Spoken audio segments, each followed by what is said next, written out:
Hello students, कैसे हैं आप सब। आई होप आप सभी अच्छे होंगे। मैं आरती आप सभी का अपने परिवार फिजिक्स गुरु पर हार्दिक स्वागत करती हूँ, जहाँ पे हम पढ़ रहे हैं ग्रेजुएशन के लिए फिजिक्स और केमिस्ट्री। और आज की क्लास है बीएससी थर्ड ईयर के लिए, जिसमें हम पढ़ रहे हैं इनऑर्गेनिक केमिस्ट्री और ये यूनिट 2 चल रही है हमारी इसमें। तो यूनिट 2 में हम इसमें दो चीजें अब तक पढ़ चुके हैं, 3 चीजें पढ़ चुके हैं इसमें। वैसे तो फर्स्ट क्या थी हमारी, मैग्नेटिक बिहेवियर कैसा था, मैग्नेटिक बिहेवियर हम पढ़ चुके हैं इसमें। और सेकंड हमने क्या पढ़ा है इसमें, मैग्नेटिक ससेप्टिबिलिटी, और फिर क्या पढ़ा है, मैग्नेटिक परमेबिलिटी। तो इसमें आज हम इसमें करने वाले एक एक्सपेरिमेंट का वेरिफिकेशन। एक्सपेरिमेंट वेरिफिकेशन कौन सा है, अब देखो इसमें मैग्नेटिक बिहेवियर जो होता है, मैग्नेटिक बिहेवियर जो होता है वो सब्सटेंस का एक अलग तरीके से भी ऑब्जर्व कर सकते हैं। अलग तरीके से कैसे, जैसे हमारा एक गोय मेथड है। गोय मेथड है, उन्होंने क्या वेरीफाई किया था, उन्होंने ये वेरीफाई किया था कि उन्होंने कोई भी सब्सटेंस ले लिया, कोई भी सॉलिड सब्सटेंस लिया और उसको नॉर्थ और साउथ पोल के बीच में रख दिया, वर्टिकली उसको रख दिया नॉर्थ और साउथ पोल के बीच में, या एक डोरी बांध के उससे लटका दिया, किसमें, नॉर्थ और साउथ पोल के बीच में।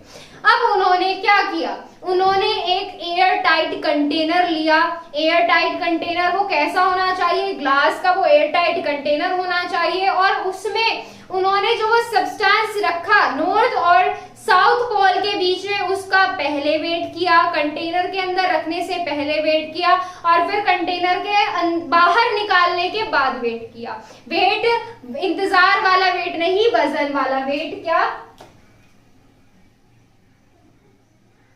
अगर कंटेनर में रखने के बाद, नॉर्थ और साउथ पोल में रखने के बाद जब उसे कंटेनर से बाहर निकालते हैं, अगर सब्सटेंस का वेट इंक्रीज हुआ तो वो कैसा होता है, पैरामैग्नेटिक होता है। अगर सब्सटेंस का वेट डिक्रीज हुआ तो वो डायामैग्नेटिक होता है। सिर्फ यही एक छोटा सा एक्सपेरिमेंट है जो गोय ने दिया था, जिसे आप क्या बोल सकते हैं, गोय मेथड भी बोल सकते हैं। और इस मेथड के बारे में आज हम इसमें पढ़ने वाले हैं। तो देखिए इसमें हमारा आज का टॉपिक क्या होगा, आज का टॉपिक हो जाएगा हमारा experimental measurement of Gois method. Experimental measurement of Gois method.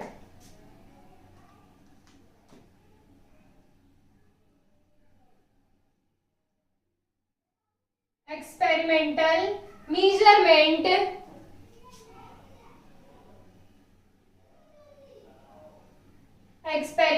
Measurement of किसका, guys method.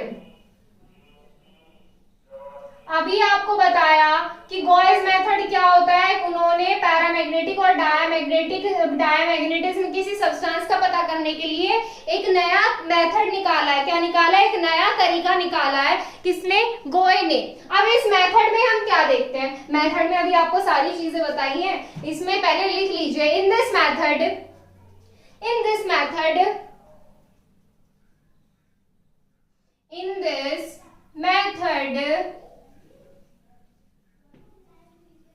the sample substance is vertically placed। हम क्या लेंगे, किसी सब्सटेंस का सैंपल लेंगे, सिंपल नहीं, sample. In this method the sample substance, किसी सब्सटेंस का कोई सैंपल ले लेंगे, सैंपल। ध्यान है, पता है ना सिंपल और सैंपल में क्या डिफरेंस है। देखिए इसमें in this substance the sample substance क्या करा जा रहा है, रखा जा रहा है, किसके बीच में, हमारे नॉर्थ और साउथ पोल के बीच में। Is vertically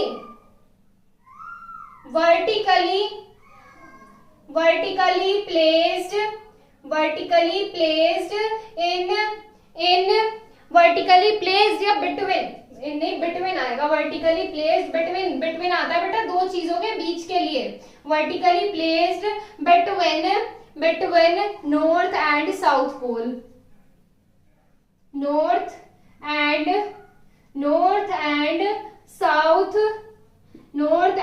south pole of magnetic field।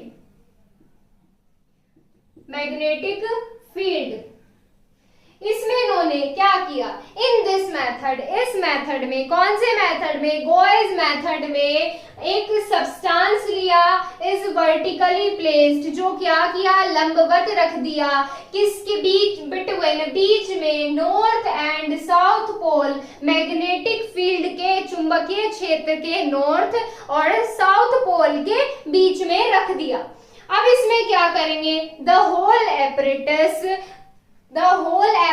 इसमें जो भी हमारे एपरेटस यूज किए गए हैं, मतलब कि हमारा पूरा कंटेनर एपरेटस होता है बेटा, उपकरण। The whole apparatus should be contain in a glass container. All apparatus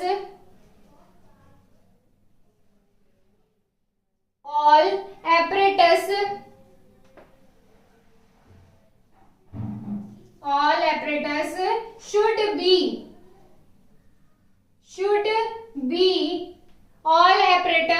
be contained in a glass container, glass बेटा यहाँ पे कांच, कंटेनर, ग्लास कंटेनर। इतना क्लियर है। अब इसमें देखो, which should be air free, और ग्लास कंटेनर कैसा होना चाहिए हमारा, एयर फ्री, मतलब उसमें कोई हवा नहीं जानी चाहिए। विच should be air free, which should be air free, जो हमारा कैसा होना चाहिए, एयर फ्री होना चाहिए जो हमारा। अब इसमें आते हैं हमारे सब्सटेंस की तरफ, कि सब्सटेंस का वेट भी हमारा कैलकुलेटेड होना चाहिए पहले से। आगे लिखेंगे इसमें, the weight of substance is calculated carefully, the weight of substance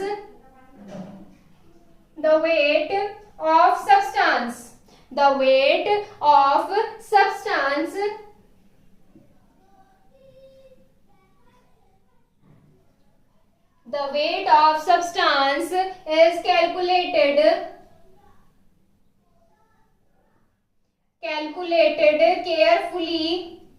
calculated carefully before placing it in magnetic field, before placing it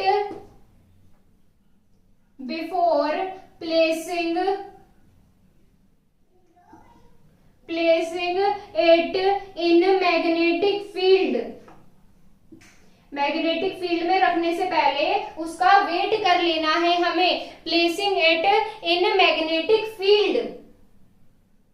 और फिर क्या करेंगे, फिर जब हम सब्सटेंस को बाहर निकालेंगे और उसका वेट करेंगे, अगर वेट इंक्रीज होता है तो हमारा कैसा होगा, पैरामैग्नेटिक, और अगर डिक्रीज हो रहा है तो कैसा होगा, डायामैग्नेटिक होगा। अब इसमें देखिए, if the weight of substance will increase,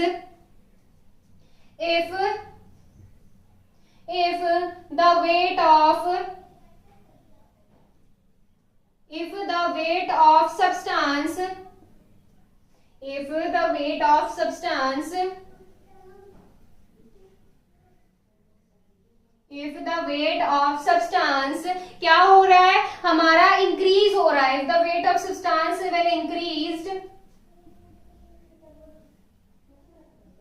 increase हो रहा है तो कैसा होगा हमारा, इंक्रीज हो रहा है तब हमारा कैसा होगा, तब हमारा सब्सटेंस कैसा, पैरामैग्नेटिक होगा। then the substance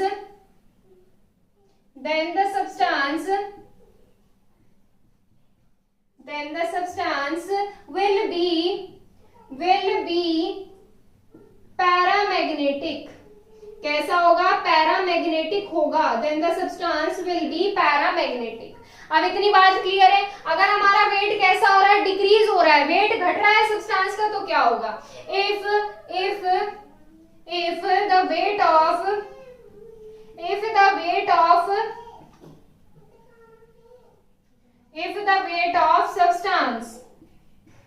the weight of substance will decrease, क्या हो, अगर सब्सटेंस का वेट डिक्रीज होने लगे, then the substance will be, substance कैसा होगा, कैसा होगा इसमें, diamagnetic, substance will be diamagnetic, कैसा होगा सब्सटेंस, डायामैग्नेटिक होगा। इतना क्लियर है। बस यही है हमारा छोटा सा गॉस मेथड। अब इसके ऊपर एक डायग्राम बना लेंगे, पहले इसको नोट कीजिए, आप स्क्रीनशॉट ले लीजिए इसका। इसमें आप बनाएंगे डायग्राम, जिसमें हम क्या करेंगे, हमारा एक एयर टाइट कंटेनर लेंगे और उस कंटेनर में हमारा सब्सटेंस रख देंगे और नॉर्थ और साउथ पोल के बीच में, और फिर उसका वेट करेंगे। चलिए इसमें देखिए,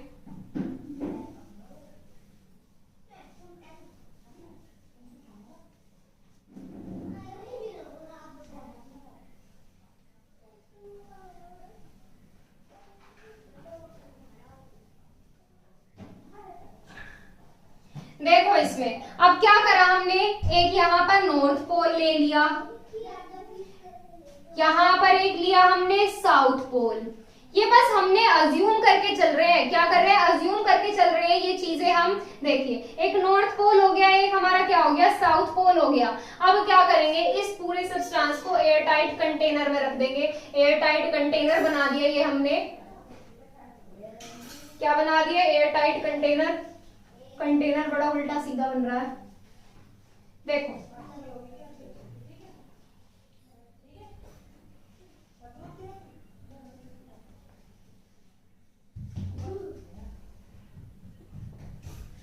यहाँ पे ये कैसा है हमारा, ये नॉर्थ पोल है, ये हमारा कैसा है, साउथ पोल है। यहाँ पे हम क्या करेंगे, यहाँ पे हम कोई सब्सटेंस लटका देंगे, इसमें कोई हमारा कैसा सैंपल सब्सटेंस है, और यहाँ पर हम क्या करेंगे, इसका, इस वाले सब्सटेंस का हम यहाँ पर वेट करेंगे। क्या करेंगे, वेट, इंतजार नहीं, वजन करेंगे इसका। ये है नॉर्थ पोल, ये है साउथ पोल। अब क्या हुआ, देखो ये नॉर्थ पोल और साउथ पोल के बीच में हमने क्या कर दिया, यहाँ पे कोई सैंपल मटेरियल रख दिया है, सैंपल सब्सटेंस रख दिया, sample substance which is placed between magnetic field, जो मैग्नेटिक फील्ड के बीच में प्रेजेंट है। अब इस सब्सटेंस का इस एयरटाइट कंटेनर में रखने से पहले हम इसका वेट कर चुके हैं, वजन कर चुके हैं। अगर इसमें मैग्नेटिक फील्ड के बीच में रखने पर अगर इस सब्सटेंस का वेट क्या हो रहा है, यहाँ पे हम क्या करेंगे, इसका वेट देखेंगे। क्या करेंगे, ये यहाँ पे हमने वेट कर लिया इसका, यहाँ पे इसका वजन हो रहा है। अगर इस सब्सटेंस का वजन, अगर इस सब्सटेंस का वजन क्या होता है, अगर इस सब्सटेंस का वजन हमारा इंक्रीज होता है, तो ये कैसी नेचर का होगा, पैरामैग्नेटिक नेचर का होगा। मतलब पहले की कंपैरिजन में इसका वजन थोड़ा, अगर 1.01% भी अगर इसका वजन बढ़ रहा है तो ये पैरामैग्नेटिक होगा, और अगर इसका वजन क्या हुआ, कम हुआ, तो ये कैसा होगा, डायामैग्नेटिक होगा। यही हमारा वॉइस एक्सपेरिमेंट, बट इसमें कुछ लिमिटेशंस भी है, कुछ कमियां भी दी गई हैं। कमियां कौन सी है इसमें देखेंगे, पहले से नोट कीजिए आप। देखिए इसमें कमी क्या है, इसमें पहले नोट कीजिए इसको।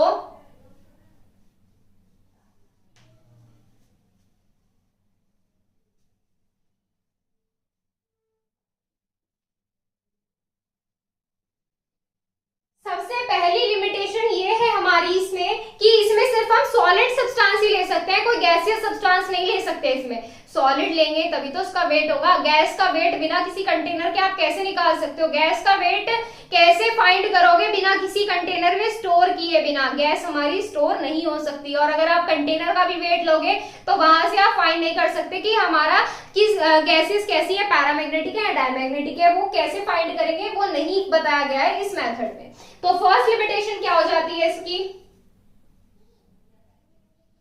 Limitations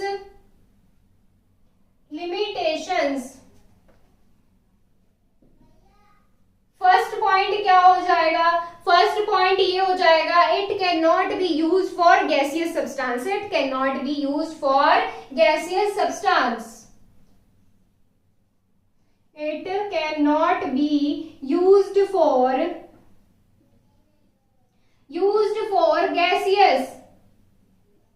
gaseous substance,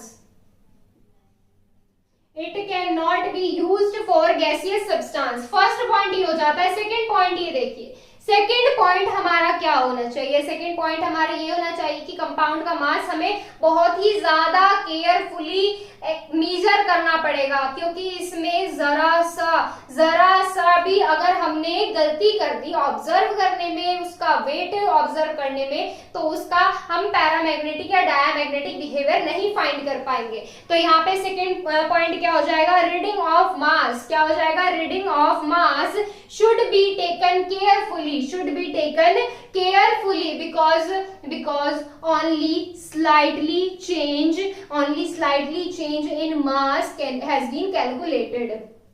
Reading of mass should be taken. Reading of mass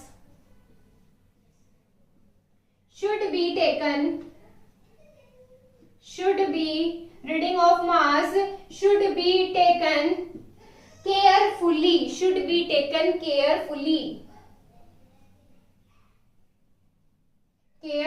Because क्यों लेना जाना है carefully? Because only slightly change in mass. Because only slightly change in mass has been calculated.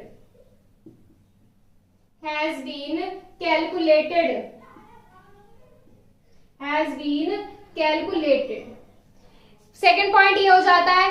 Third point ये देखो, अब इसमें हमारा third point क्या होना चाहिए? हमारा कंटेनर एयर टाइट होना चाहिए. क्या होना चाहिए? हमारा कंटेनर एयर टाइट होना चाहिए या रेजिस्टेंस फ्री होना चाहिए. एयर टाइट या resistance free. The container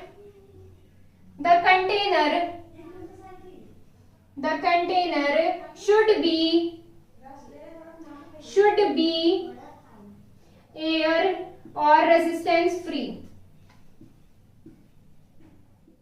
Air or resistance free.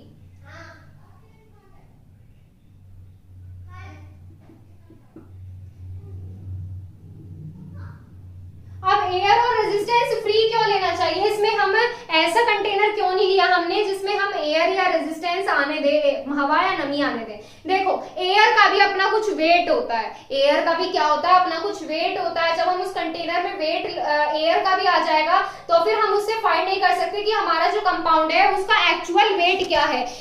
Actual wait क्या है ये हम उसमें ऑब्जर्व नहीं कर पाएंगे. क्यों ऑब्जर्व नहीं कर पाएंगे? अब एयर का वेट कैसे होता है? अब आप क्या करेंगे? बाल्टी लीजिए, उसमें पानी भरा आपने और मग को उल्टा करके इसमें रख दिया, और जब आप उसमें डिप करोगे ना तो उसमें मग्गे के अंदर पानी नहीं जाएगा. मग के अंदर पानी नहीं जाएगा उसमें. इसका मतलब क्या हुआ? एयर अपना एक स्पेस रखती है. क्या रखती है? एयर अपना कुछ मास रखती है. अब उसका कुछ अपना स्पेस होता है. तो थर्ड पॉइंट ये हो जाता है. फोर्थ पॉइंट देखिए. फोर्थ पॉइंट क्या हो जाता है? हमारा सब्सटेंस ऑसिलेशन फ्री होना चाहिए. उसमें ऑसिलेशन नहीं होने चाहिए. इस तरीके से ऑसिलेशन होता है कि सब्सटेंस हमारा मैग्नेटिक फील्ड में आने के बाद हिलना नहीं चाहिए, क्योंकि अगर सब्सटेंस हिलेगा तो उसके वेट में क्या आएगा? डिफरेंस आएगा. क्या आएगा? वेट में उसका डिफरेंस आएगा. एक्चुअल वेट नहीं हो पाएगा उसका. The substance should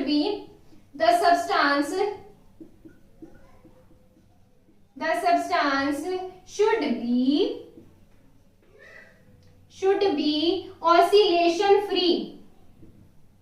The substance should be oscillation free. Substance कैसा होना चाहिए? ऑसिलेशन फ्री होना चाहिए. तो यहां से कंप्लीट होता है हमारा गॉयज मेथड के बाद इसमें हम करेंगे हमारा एलएस कपलिंग रूल. बहुत इंपॉर्टेंट रूल है वो, तो उसे प्लीज स्किप ना करें. बहुत इंपॉर्टेंट है. बहुत सारे क्वेश्चंस बनते हैं इस रूल से हमारे. तो ये देखो, यहाँ पे कंप्लीट होता है गॉयज मेथड. अगर इस मेथड में कोई भी डाउट है तो आप पूछ सकते हैं, अपने डाउट्स क्लियर कर सकते हैं. और इंस्टाग्राम पर आप अपने डाउट्स क्लियर कर सकते हैं. लेक्चर से रिलेटेड कोई भी आपके डाउट है तो आप इंस्टाग्राम पर मैसेज कर सकते हैं. इंस्टाग्राम आईडी है हमारी physics_guru_india. ये इंस्टाग्राम आईडी है. यहाँ पे जाके फॉलो कीजिए और मैसेज करके अपने डाउट्स क्लियर कर लीजिए. और टेलीग्राम चैनल ज्वाइन करने के लिए आपको प्ले स्टोर से टेलीग्राम इंस्टॉल करना है, और इंस्टॉल करके आपको क्या करना है? उस पर सर्च करना है फिजिक्स गुरु इंडिया, और वहां से आप टेलीग्राम चैनल पर ज्वाइन हो सकते हैं. तो आज के लिए बस इतना ही. कल इसमें स्टार्ट करेंगे next rule, LS coupling rule.